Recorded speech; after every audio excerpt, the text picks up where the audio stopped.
Bali tapos na po tayong mag-spray kanina. Yung una nilagyan natin ng sabon para mabango naman, at saka binanlawan po natin yon. Ngayon naman po mag-spray naman po tayo ng crudo o diesel.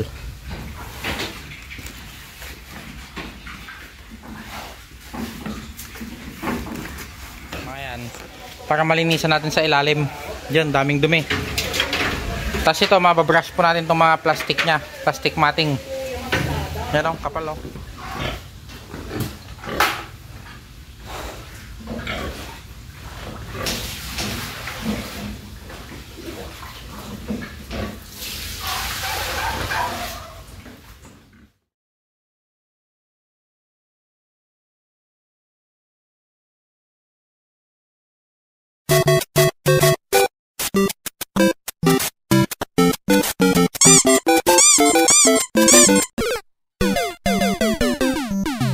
Ito na nga po pala yung ating double farrowing pen.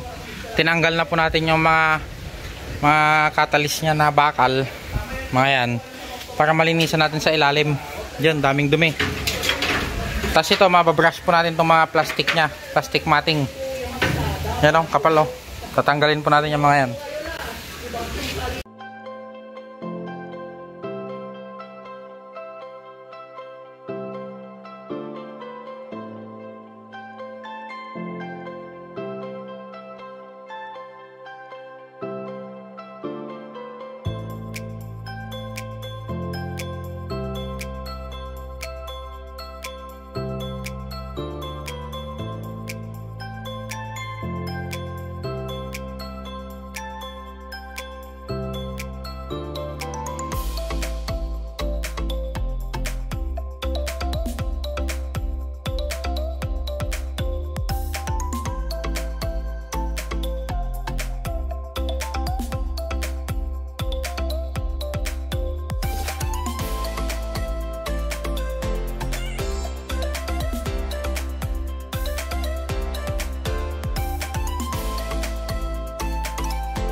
Yan, bali nag-i-spray na po tayo dito ng mga may sabon. Yung drum po natin, nilagyan natin ng sabon.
Bali yung inahinga po pala natin na brown is ika 100 days niya na po ngayon na pagbubuntis.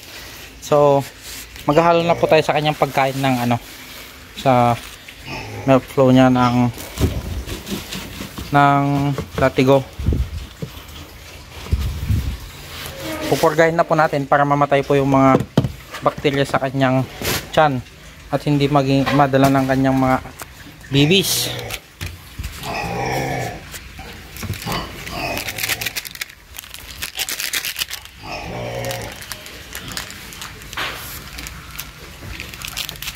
Ito po ang gamit natin, no? Latigo 1000. Ihalo lang po natin.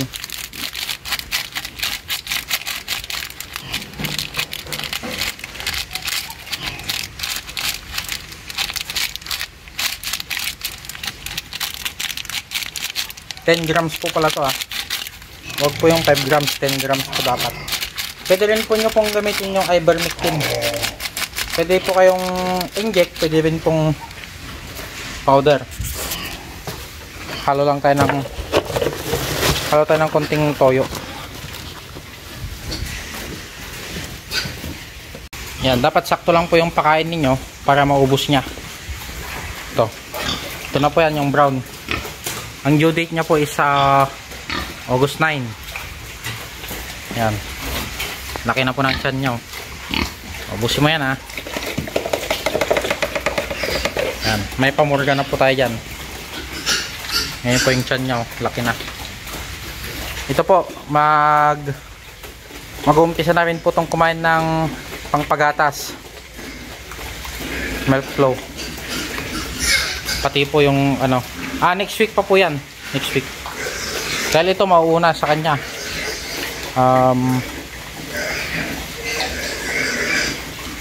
August 16 po ang panganganak nito, ang due date nya. Bali yan, si Brown. Ililipat po natin dito. Yan, na-disinfect na po natin kanina yan. Ang sabon, una sabon, tapos sumunod yung may sunrocks.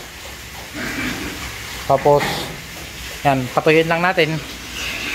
Bibili tayo ng pang-disinfect pa na Major D. Yun yung huli natin i-apply dito bago natin siya ilagay dito. Pinapakain na din po natin yung ating mga alagang patining. Yan. Nilinisan na din po natin yung kanilang kulungan kanina ng may sabon. Pinaliguan na din natin sila. Yan. Pinaghiwa-hiwalay ko na po sila tatlo-tatlo para makakain silang maayos.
Bali tapos na po tayo mag-spray kanina. Yung una, nilagyan natin ng sabon para mabango naman, at saka binanlawan po natin yon. Ngayon naman po mag-spray naman po tayo ng crudo o diesel. Tapos isusunod po natin dito is yung Major D.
Yan na nga po, tuyong-tuyo na nga po pala itong parwing pen natin. So pwede na tayong maglipat dito. Una nating ililipat itong malaki nating native large block natin. So dito siya pepesto. Binuksan ko na din doon sa likod, sa gate, para papasok na lang siya.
Yan, nakaisa na tayo.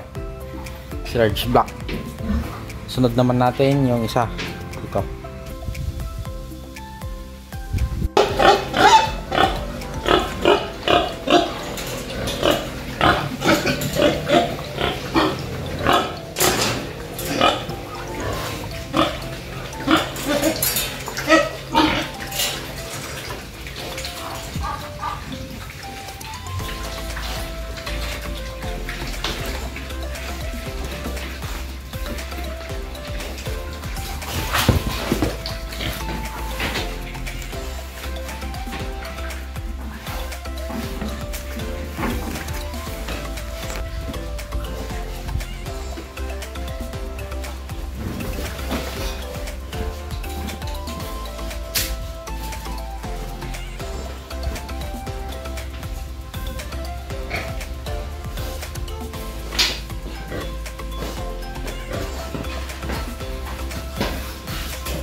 Yan.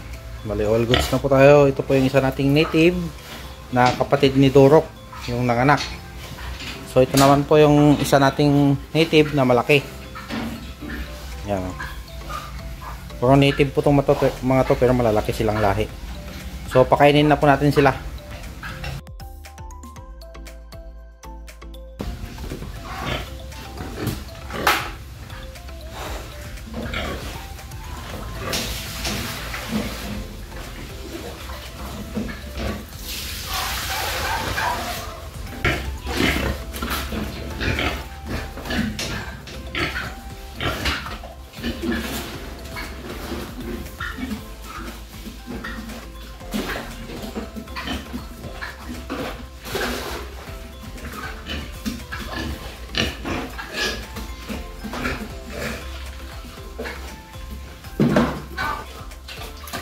Yan po.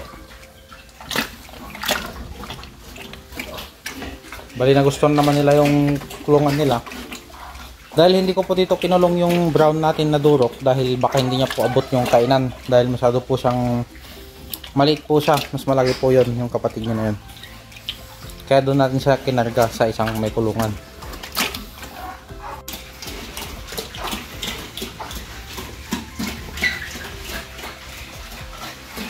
Bali, may harang nga po pala to dito na nilagay natin para may part tayo na maglilinis. Yung isa mas maikli kaya inabanti ko. Yan po yung katawan nila. Yan. Mas mahaba talaga tong isang nandito sa unahan kaysa yung nandito sa pangalawa. Bali, ang sinalpak natin dito large white. Sa kabila naman po landrace. Parehas nung kapatid niya. So that's it for today's video. Keep on subscribing for more videos.